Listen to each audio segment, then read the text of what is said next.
Dear students, welcome to the next video. In continuation of a previous video, let us go ahead with that isothermal process which we described in the last video. When we kept the cylinder, that is the heat engine, over the source and the piston is relaxed, the pressure has come down, volume has expanded. Pressure has decreased from P1 initial pressure to P2 and the volume has gone from the initial value of V1 to a higher value of V2.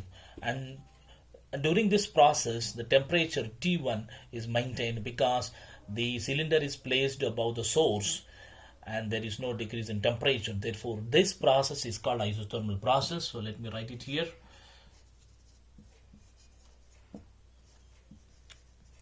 And we're going to calculate in this isothermal process the work done. The work done during this isothermal process, during which the point A has come down to point B with the change of pressure and the volume, and the temperature remains constant. So let us calculate the work done.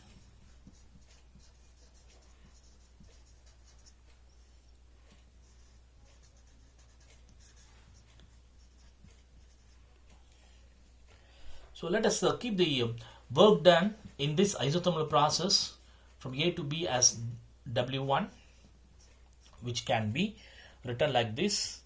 As I've already noted in the last video, that work done is always the integration of pressure into dV, PdV. The work done is always W is equal to PdV. And now you will find that there's a change in the volume, and the volume has changed from V1 to V2.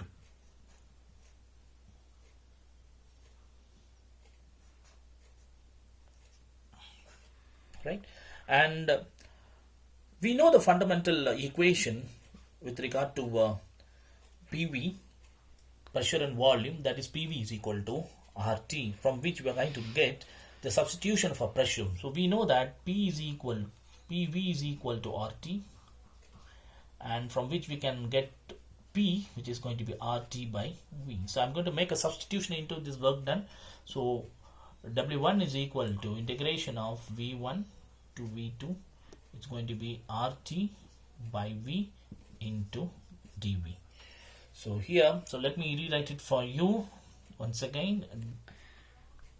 Is equal to, let us take the constant outside, and remember the temperature is maintained at T1. So let me change this temperature inside here as T1 so that it is meaningful here in this isothermal process. The temperature is only T1, and I'm also going to take this constant outside, leaving inside only the integrand.